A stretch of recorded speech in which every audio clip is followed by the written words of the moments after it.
అన్నమయ్య జిల్లా ముదివేడు కనసానిపల్లి చెరువులో మృతదేహం కలకలం రేపింది. మదనపల్లి బాలిక హత్య కేసు నిందితుడిగా దానికి సంబంధించిన మృతదేహంగా గుర్తించారు. అయితే మృతదేహాన్ని మదనపల్లికి తరలించారు.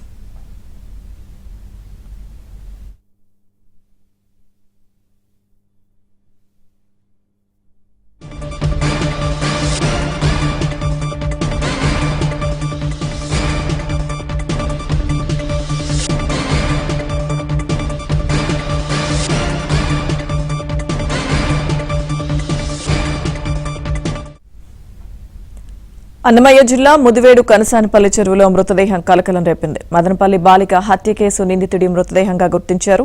మృతదేహాన్ని మదనపల్లికి తరలించారు. పూర్తి సమాచారం మా ఇన్పుట్ ఇన్ఛార్జ్ శ్రీహరి అందిస్తారు. శ్రీహరి. లక్ష్మీదుర్గ, మనం చూసాం మదనపల్లిలోని నీరుగట్టపల్లి ప్రాంతానికి సంబంధించిన 7 ఏళ్ల బాలికను ఓ మానవ మృగం చిదిమేశారు.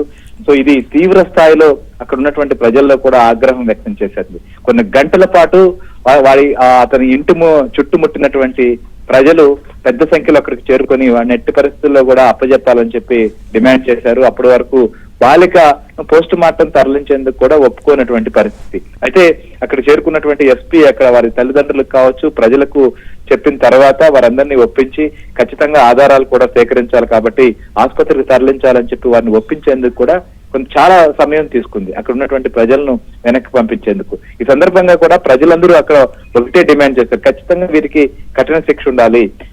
ఈ కులవర్ధన్ అనేటువంటి వ్యక్తి అనేక అలవాట్లకు అలవాటు పడి ఇలాంటి కార్యక్రమాలకు పాల్పడుతున్నారు. ఏమాత్రం కూడా వారికి లెక్కలేనటువంటి పరిస్థితి ఉందని చెప్పి పెద్ద సంఖ్యలో ఆందోళనకు కూడా పాల్గొన్నారు. ఈ నేపథ్యంలోనే ఇవాళ ఏదైతే అంగళ్ళకు సమీపంలోని చెరువులో బయటపడ్డటువంటి మృతదేహాన్ని ఇప్పుడే పోలీసులు కూడా మదనపల్లి ఆసుపత్రికి తరలించారు. సో అక్కడ ఉన్నటువంటి ప్రజలు వాళ్ళందరూ కూడా ఖచ్చితంగా ఇది కులవర్ధందే అనేటువంటి భావనలో ఉన్నారు. ఎందుకంటే మీడియాలో వస్తున్నటువంటి ఫోటోలు మృతదేహాన్ని సరి చూసుకొని సో ఇంకా పోలీసులు దీనిపైన ఒక స్పష్టత ఇవ్వాల్సినటువంటి పరిస్థితి ఉంది.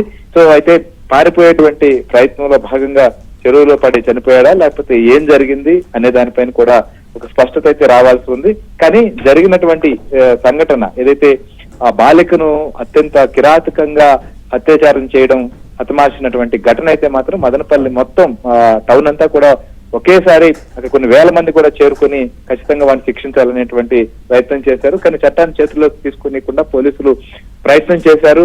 అక్కడ వారందరినీ శాంతింపజేశారు. సో ఇవాళ జరిగినటువంటి ఘటనతో ఈ ప్రాంతానికి చెరువు దగ్గరకు వచ్చినటువంటి ప్రజలు కానీ వీరందరూ దీన్ని ఖచ్చితంగా స్వాగతిస్తున్నటువంటి పరిస్థితి. నిన్న పరిస్థితిని పరిశీలించేందుకు కోయి ప్రవీణ్ కూడా మదనపల్లికి చేరుకున్నాడు. అక్కడ ఎప్పటికప్పుడు పోలీసులకు కావచ్చు లేదా అక్కడ ఉన్నటువంటి పరిస్థితిని అంతా కూడా పర్యవేక్షిస్తున్నటువంటి పరిస్థితి. సో నిన్నటి నుంచి అతను తప్పించుకున్నారు అనేటువంటిది నిన్న పోలీసులు కూడా చెప్పింది. సో దీనిలో భాగంగానే పోలీసులు కూడా అనేక బలగాలు ఖచ్చితంగా బృందాలుగా విడిపోయి వాటిని పట్టుకునేటువంటి ప్రయత్నం చేశారు. ఈ ప్రక్రియలోనే కులవర్ధనకు సంబంధించినటువంటి ఎపిసోడ్ చెరువులో మృతదేహంగా తేలినటువంటి పరిస్థితి అనేది మాత్రం అర్థమవుతుంది. సో దీంతో మదనపల్లిలో సాధారణ పరిస్థితి నెలకొన్నటువంటి అవకాశం కూడా ఇవాళ ఉంటుంది. లక్ష్మీదుర్గ.